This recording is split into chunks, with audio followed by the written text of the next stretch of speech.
low, you can still go. Even when you feel slow, you can still go. Even when there's no hope, you can still go.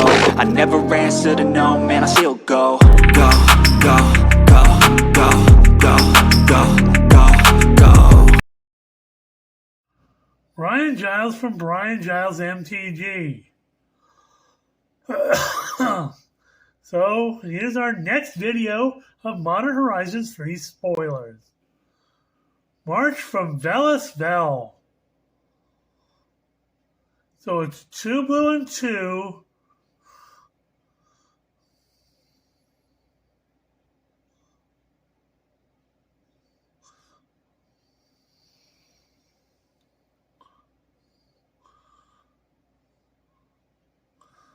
It's 2 blue and 2.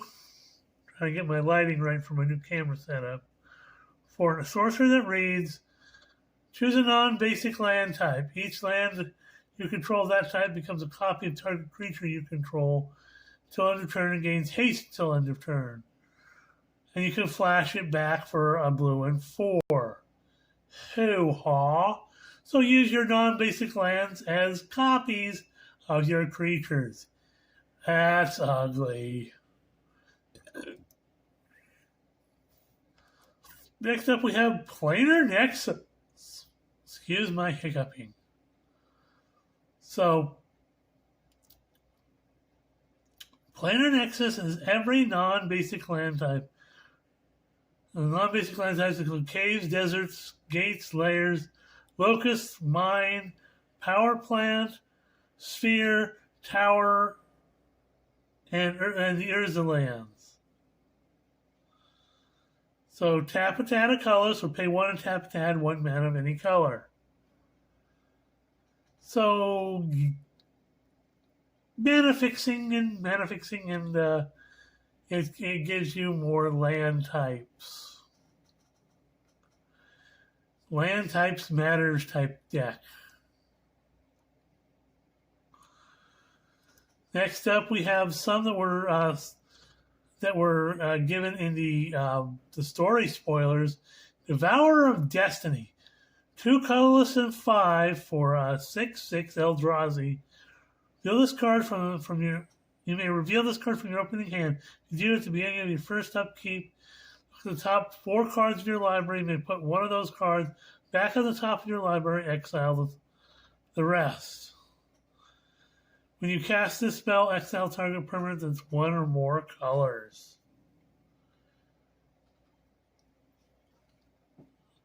Okay, it lets you choose stuff from the top of your deck and exile your opponent's multicolor stuff.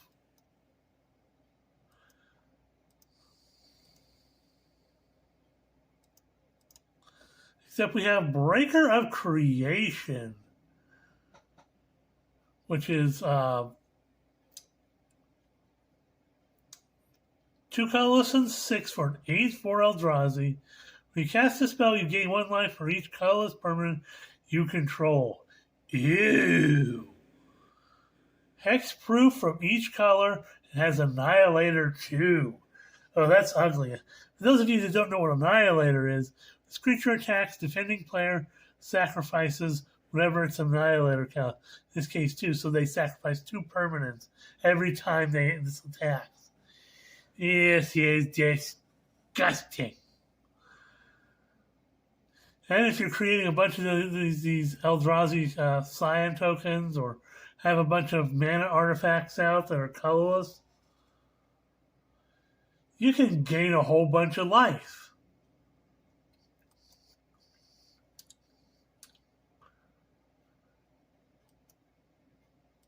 Next up is another crazy card in Wumpus Aberration. So this is an Eldrazified Hunted Wumpus. For a green and 3, you get a 6/6 Eldrazi beast with Devoid, which means it has no color. You cast this spell if colorless wasn't spent to cast it. Target opponent may put a creature card from their hand onto the battlefield. And it has trample. So, yeah, you wanted to play Play colorless mana so your opponents don't get that hunted wumpus effect. I almost said something dirty.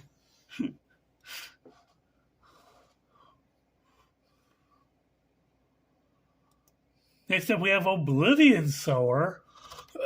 6 mana for a 5/8 Eldrazi. You cast this spell, target opponent exiles the top 4 cards of their library. Then you may put any number of land cards that player owns from exile onto the battlefield under your control. Ew, steal your opponent's lands. That's always fun.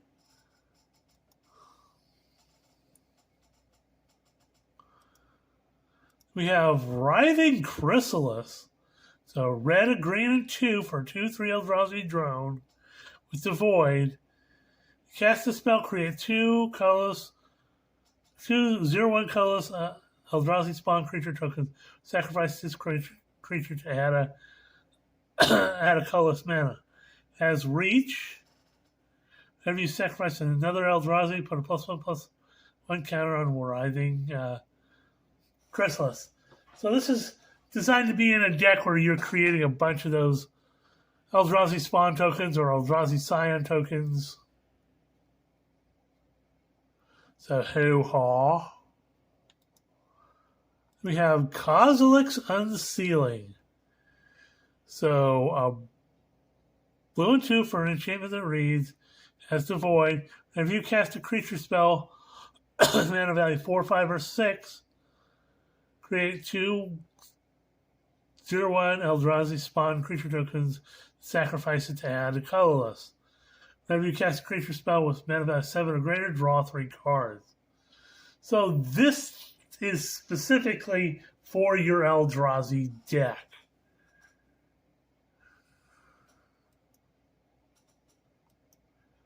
We have Corrupted Shapeshifter, which is a blue and 3 for a star Eldrazi Shapeshifter with the Void.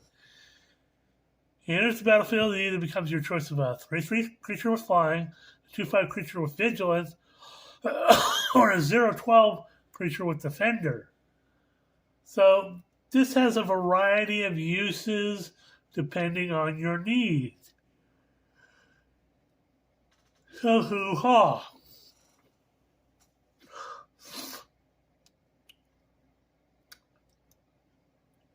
Then we have Drowner of Hope. Well, for Eldrazi, no, it's not beefy, but it's a blue and 5 for a 5/5 Eldrazi with the Void. When it enters the battlefield, create 2 1/1 colorless Eldrazi Scion tokens. They have sacrifice this creature and add a colorless mana. Sacrifice an Eldrazi Scion to tap target creature. So it cares about Eldrazi Scions, and it creates a couple for you to use.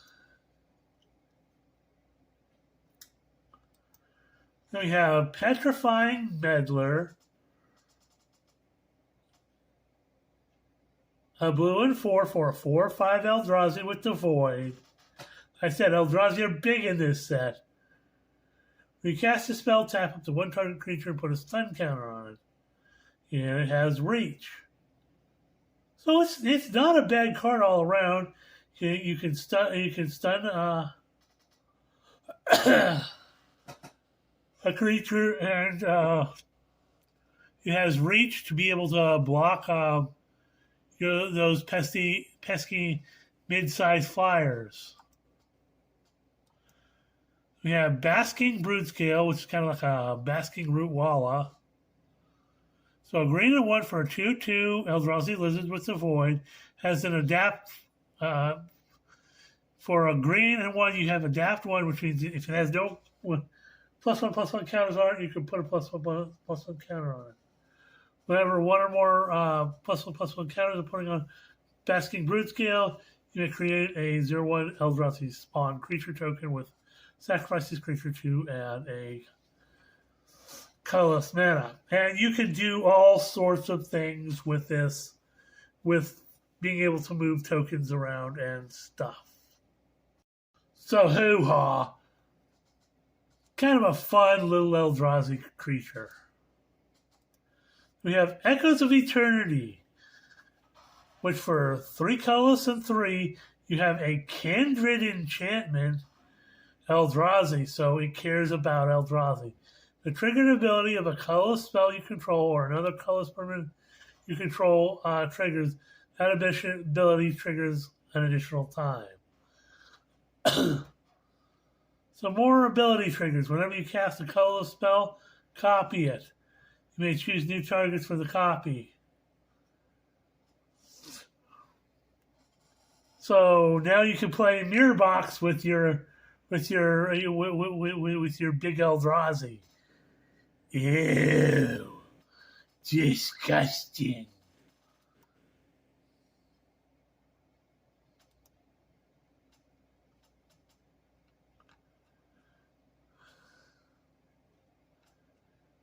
So now we have a whole bunch of cards that have been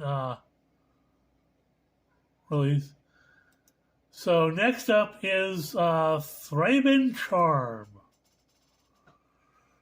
A white 1 for an instant that reads, Thraben Charm deals damage equal to twice the number of creatures you control to target creature. Or destroy target enchantment or exile a number of target player's graveyard.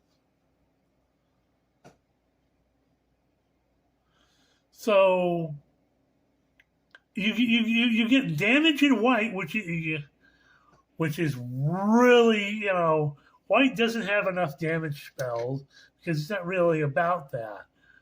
But if you're playing this in like a Jetmir deck, or a deck that has like what's that white card again? I can't think of it. The one that every time you attack with a certain amount of creatures, you create that many 1/1 white green citizen tokens. Then we have Glimpse the Impossible.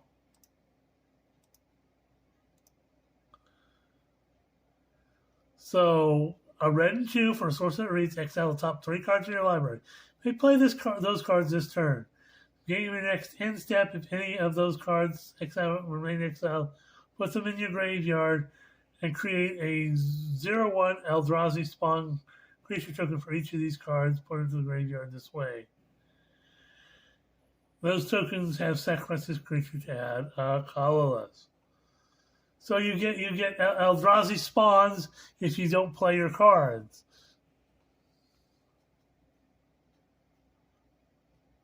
So hoo-ha.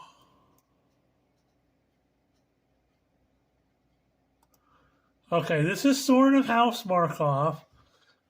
It's one of the Flipwalkers we hadn't seen before.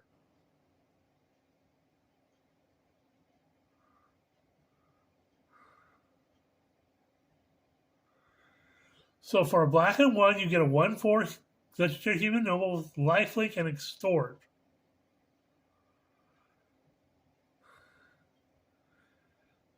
And at the beginning of your post-combat main phase, if you gain 3 or more life this turn, exile Sword of House Markov, turn to the battlefield transformed under its owner's control. Definitely a vampire theme with life gain. And then the flip side of him, Sorin Ravenous Neonate, he has extort as well. +2 create a food token. Ew. So you can fit him. I think he might go in my food deck because my food deck is based around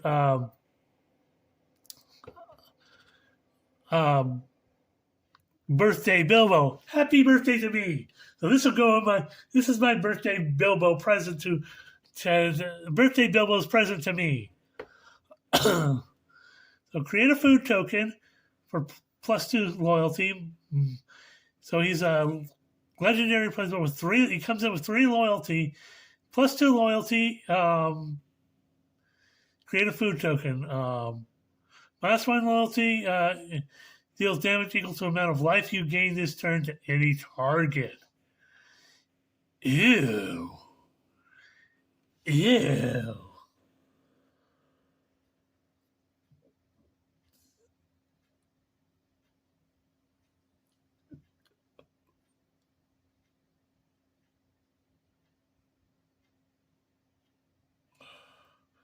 At -6 loyalty, gain control target creature becomes a vampire in addition to its other types.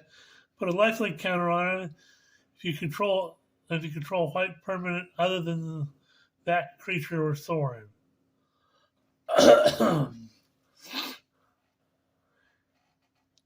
He's fun. Then we have another of the Eldrazi Titans in Kozilek, the Broken Reality. He's 9 mana for a 9/9. 9 mana for a 9/9 legendary Eldrazi. When you cast a spell, up to 2 target players each manifest 2 cards from their hands. For each card manifests this way, you draw a card. And to manifest a card means you take the top and take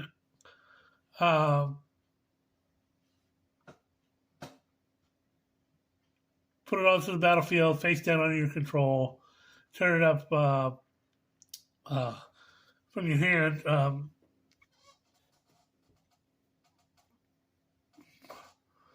And you can turn it upwards for its mana cost if it's a creature. Other colorless creatures you control get +3/+2. So makes all your little Eldrazi creatures bigger. You know, your little spawns and scions and whatnot bigger.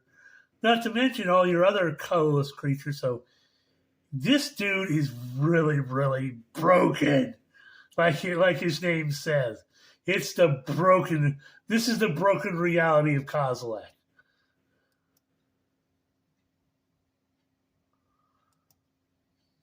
Next up, we have Power Balance, which is 2 red for an enchantment that reads, whenever an opponent casts a spell, you may reveal the top card of your library. You cast that spell without paying its mana cost. 2 spells have the same mana value. So you can do some fixing with scrying and stuff like that.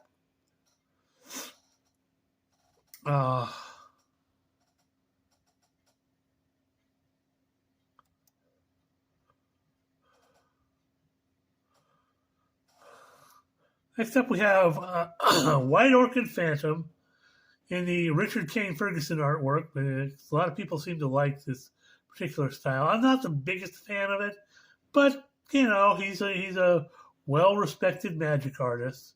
I'll give him that. So White Orchid Phantom is 2 white for a 2/2 Spirit Knight with flying and first strike, which isn't bad. When it enters the battlefield, destroy up to 1 target non-basic land.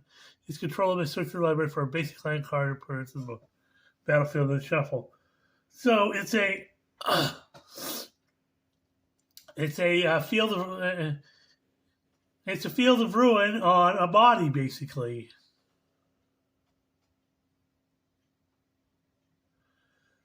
But you know, for what it does good things. Then we have another one of the Cycle of Flares, Flare of Duplication for 2 red and 1. Instant reads, you may sacrifice a non-token red creature rather than pay the spell's mana cost. Copy target instant or sorcery spells. Choose new targets for the copy. Flare of Fortitude, 2 white and 2 for an instant that reads. You may sacrifice a non-token white creature rather than pay the spell's mana cost. Until end of turn, your life total can't change, and permanents you control gain hexproof and indestructible. This is like the saving grace of saving graces. Protect your creatures, protect your life total. Yeah, this goes in a lockdown deck. Whoopsie. Then we have Ulamog the Defiler. 10 mana for a 7/7 legendary Eldrazi.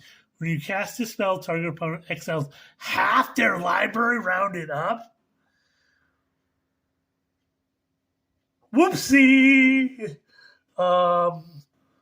Didn't we talk about a duplication spell earlier? Ouch! This thing could be a game ender. Or sacrifice 2 permanents. Oh, that's ugly.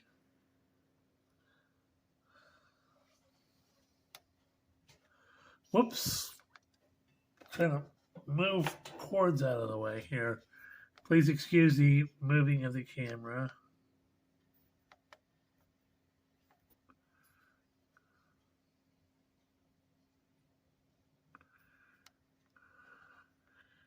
Get my camera back into focus here.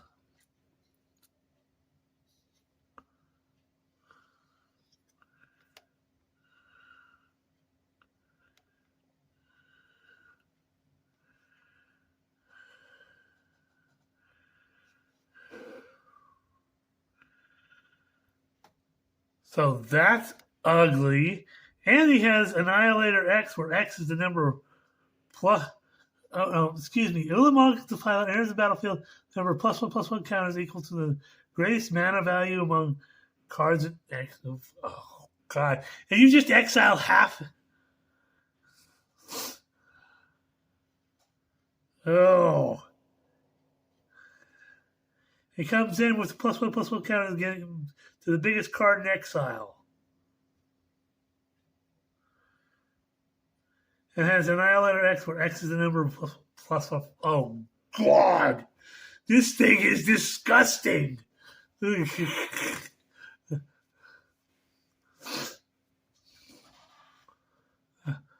is the reason we made counter spells.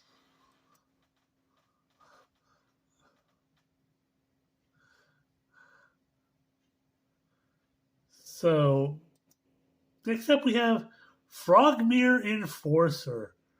So it's 7 mana for a 4/4 Frogmere with affinity for artifacts, which means you cost 1 less to cast for each artifact you control. But it has a prototype version for a red and 3, and you get a 2/2 version of this.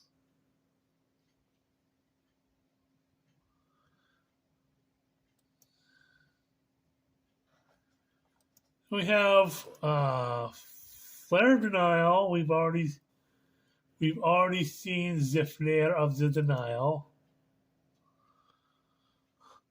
Then we have 6. So this is the tree that Ren bonded with, starting in Modern Horizons 1. So a green and 2 for a 2/4 legendary tree folk with reach. When it attacks, mill 3 cards and you put a land card from among them into your hand. As long as it's your turn, non-land permanent cards in your graveyard have retrace. You can cast permanent cards from your graveyard by discarding a land card and it's paying its other costs. So,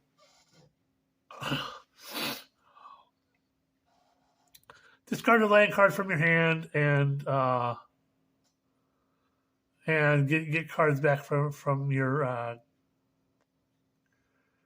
graveyard. Yeah, sure. Especially in land recursion decks and stuff like that, you're just gonna be get all your stuff back from your graveyard.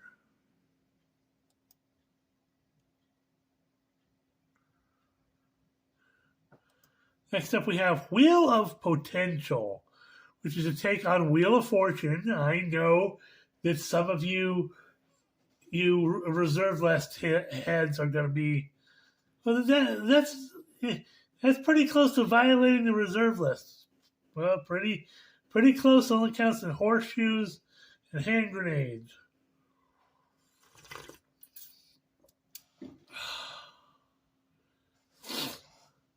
So it's a red and 2 for a sorcery that reads. You get 3 energy counters, and you may pay X energy. Each player may exile their hand draw cards. If X is 7 or more, you may play cards that you own exile this way until the end of your next turn. So you still have access to your hand that got exiled. You just if you pay the 7 energy. But energy is big in this thing, and we got a lot of energy stuff with the Fallout set, so we're going to see where this goes. I think they're trying to make energy better and more useful than it was in the blocks that it was in previously. Next up, we have Flare of Malice, which is 2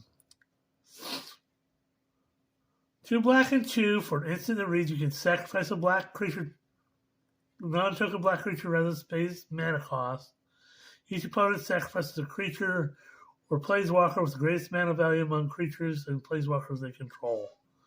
So your biggest creature and planeswalker goes bye-bye. And you can play it for free if you have a non-token black creature to sacrifice.